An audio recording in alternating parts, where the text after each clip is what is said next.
Hi there, welcome to Kitchen Garden Therapy. I'm Slava, and today we'll be talking about small space gardening again because it's a May edition of Small Space Gardening Collaboration. So if you're interested, you can check out the playlist down below in the description where you can find a list of other gardeners who are taking part in this small space gardening collaboration. Each of us has many tips and tricks on how to maximize the space and make it work for you. And today's edition is change of season, basically what's coming out, what's coming in, what things I am already harvesting from my garden. So let's talk about season change and what it means for us gardeners. How to transition your garden from spring to summer, and what to do with some of those veggies that wilted. For me, end of May and beginning of June is when I harvest my spring broccoli. Spring broccoli is not as big as the fall one here in Chicago. And usually I harvest the main stem, and then I allow the broccoli to stay for a little longer in my garden, and then it puts out these side shoots which are perfectly edible, and it reminds me the broccolini that you find in grocery stores or farmers markets. Because of hot temperatures we're about to get this week, these small heads of broccoli are not going to grow bigger. They will just bolt. So it is wiser for me to just cut them and then let these broccolis still grow. You see, these are the side shoots I'm talking about. They will get a little bigger as well, only if I cut the main stem. Cutting the main stem will trigger these side shoots, will give them enough power to grow. But if you don't cut the main stem, it will start blooming and the whole plant will switch to self-preserving mode, which means it will bloom, and then on the place of those flowers, seeds will form because the plant wants to reproduce.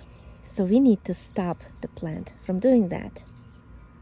Warning, if you're afraid of seeing blood, skip the following 10 seconds of this video. Don't cut and film at the same time. It results in injuries. Next on my list is lettuce.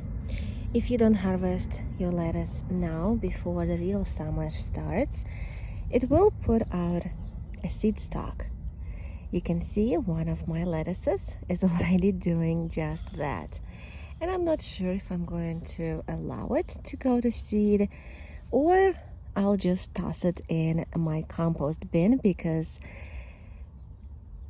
I like saving my own seeds, but sometimes I have to see what is wiser for me. Buying seeds is cheaper than allowing it to take so much space whether I can grow something else on its place. So I'm going to harvest these beautiful heads of romaine lettuce. I still have more lettuce growing in other spots. You can see I have this beautiful dark-leaved lettuce, and this one is not going to seed yet, so I'm going to let that one stay. This one was planted a little bit later than this one. So let me harvest this one, and I learned my lesson. I'm not going to try to film and cut at the same time. Because it got so hot so fast, some of my radishes had bolted. They're not blooming yet, but they're about to bloom. Right, Wasp? What are you doing here? Taking your morning bath?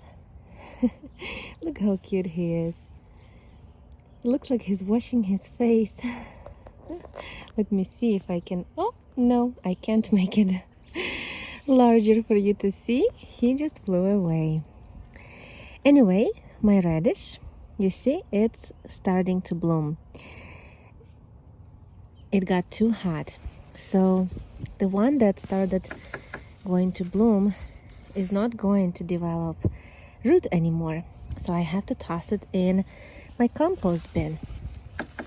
But there are some radishes here that are ready to be harvested and consumed. We've been eating radish, by the way, for the past month or even longer than that. So I'm kind of tired of eating raw radish, and I'm thinking that I'm going to roast some of the radish that I'll harvest today. My favorite size of radish is this one. When it's not big, it's not huge, the one like you find in grocery stores, those become tough and kind of flavorless. These tiny ones, when you harvest them in baby size like this, they have the most flavor. Love them. Now that my radishes are harvested, here they are. The basil that I planted earlier and nasturtiums will have more room over here on the edge to grow.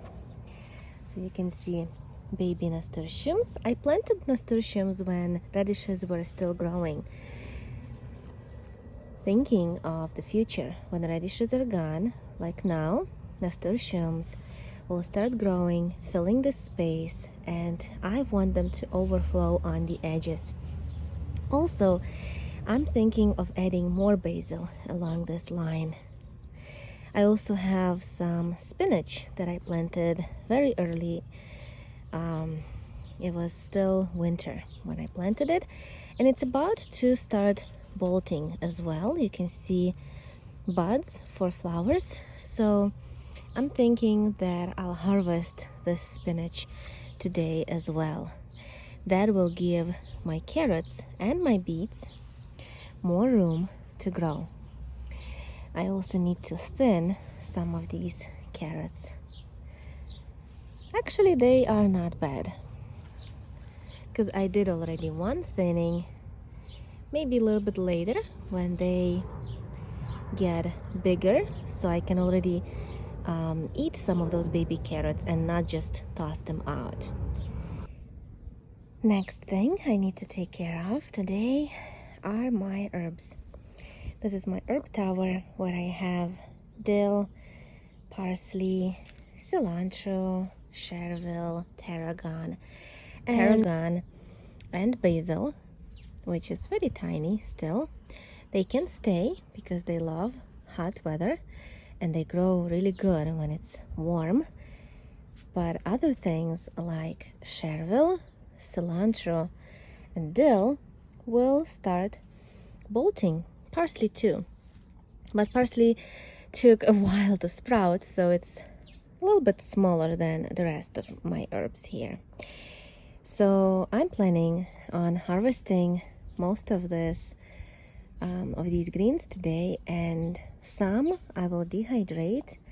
Others, like dill, I will mix with salt, chop it, mix with salt, and keep it in a jar in the fridge and use it like that. That's actually one of the best ways to preserve dill because it remains fresh and aromatic that way. And that's how it looks after I cut my herbs. This is a cut and come again method. They will grow back, and I will definitely show you how they look in about a week or so. Especially dill, cilantro too, they grow back really well. And it's better to do it this way and enjoy 2 or even 3 harvests. Some of my cilantro and chervil I did allow to go to seed. This one over here, the blooms are so tiny and cute, and pollinators like them. So that's my chervil.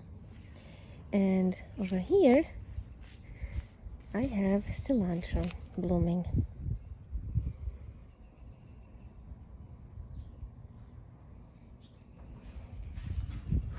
I think I need to pull out some of the cilantro because the tomato needs room. It already has a couple of small tiny baby tomatoes, So I want them to have enough nutrition from the soil in this pot. So that means the cilantro has to go. It is really tight in here. You can see. So yeah. Besides greens, radishes, herbs, and broccoli, there are other things that I am ready to harvest today. And that's my broad beans. I also have some peas ready to be harvested.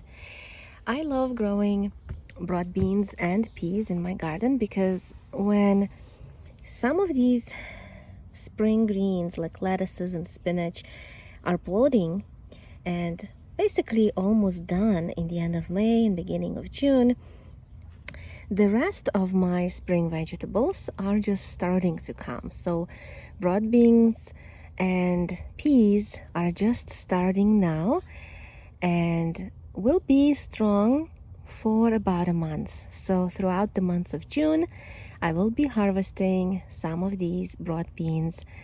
You can see some are already ready for harvest and some are just starting. They are tiny and small. Every year I tell myself I'm going to plant more peas, to plant so many peas that we will have extra. We will not know what to do with it. And no matter how much of peas I plant, it's never enough. We also have some strawberries starting. Not many, just a few, but still so good to see strawberries ripening. My kids love strawberries. That's why I plant strawberries everywhere I can, every corner of my garden.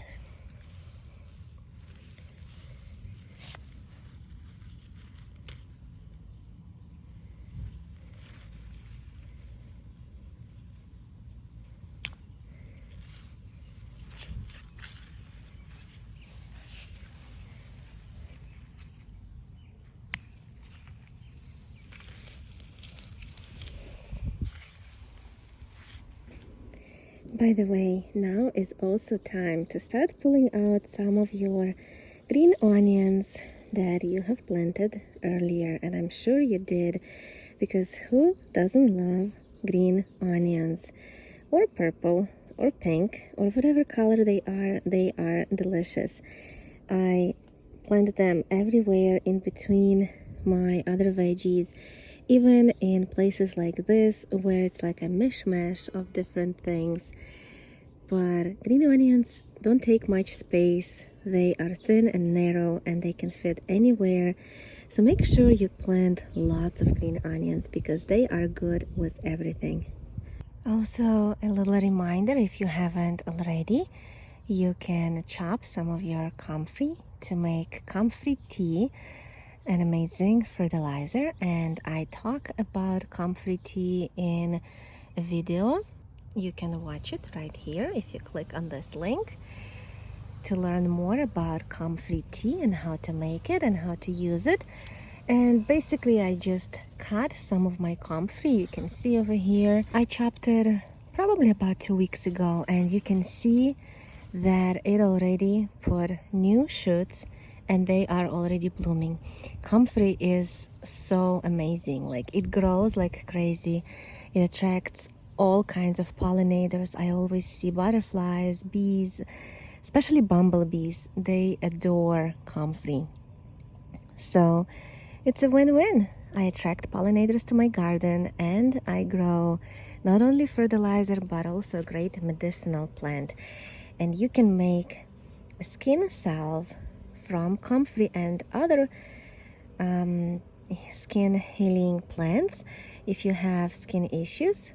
If you want to learn how to make that healing salve for your skin, you can click on the link over here. So here's my small harvest of today, May 31st.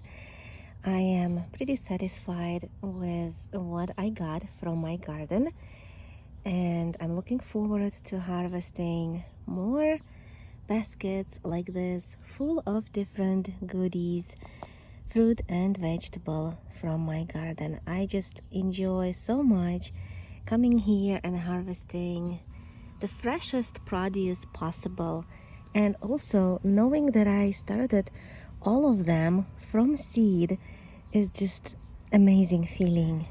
So I encourage everyone, if you haven't started yet, give gardening a try. It's not as hard as you think. It's easy as long as you are willing to put some thought and effort into it.